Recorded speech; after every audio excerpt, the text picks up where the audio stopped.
তো বন্ধুরা, আজকে তোমাদের একটি সহজ পদ্ধতিতে কাঠগোলাপ আঁকা শেখাবো। এই কাঠগোলাপ আঁকাটা খুবই সহজ। তোমরা যারা যারা কাঠগোলাপ আঁকতে পারো না, এই টেকনিকটা ফলো করতে পারো। এটা খুবই সহজ। আমিও এটা ফোনে দেখে আর্ট করছি। প্রথমে যে কোনো একটা জিনিস নিয়ে গোল রাউন্ড করে নেবে। তোমরা চাইলে এখানে জ্যামিতি বক্স দিয়েও গোল রাউন্ড করতে পারো। সেই গোল রাউন্ডের মধ্যে একটি ডিজাইন করে নেবে এখানে।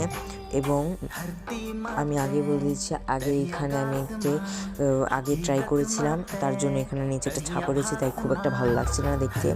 এবং এই ক্রসের ওপর একটি দাগ দিয়ে নিতে হবে এবং আমি যেভাবে করেছি সেভাবে করতে হবে। এটা কিন্তু খুবই সোজা, তোমরা ভালো করে খেয়াল করে দেখলে এটা অনেক সোজা।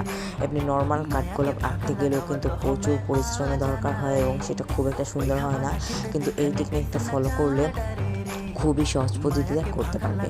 এবং পরের বার যে দাগগুলো দিবে সেগুলো ওইটার ওপর দিয়ে হালকা একটু দেওয়ার চেষ্টা করবে, তাহলে একটু রিয়েলিস্টিক ভাবটা আসবে।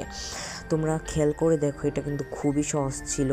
যারা একদমই আর্ট করতে পারো না আমার মতো, তারাও এটা চাইলে ট্রাই করতে পারো। তারপরে যে বাড়তি অংশগুলো ছিল সেগুলোকে মোছার পর আমি একটা জেল পেন দিয়ে তার ওপরে ড্র করে নিচ্ছি, যাতে জিনিসটা একটু ফুটে ওঠার পর এখানে সুন্দর করে ড্র করে নিয়েছি। এবং তারপরে আমি এখানে পাতা আর্ট করে নেব দুইটা, কারণ একটু বেশি খালি খালি লাগছিল। পাতাটা দিলে একটু সুন্দর লাগবে।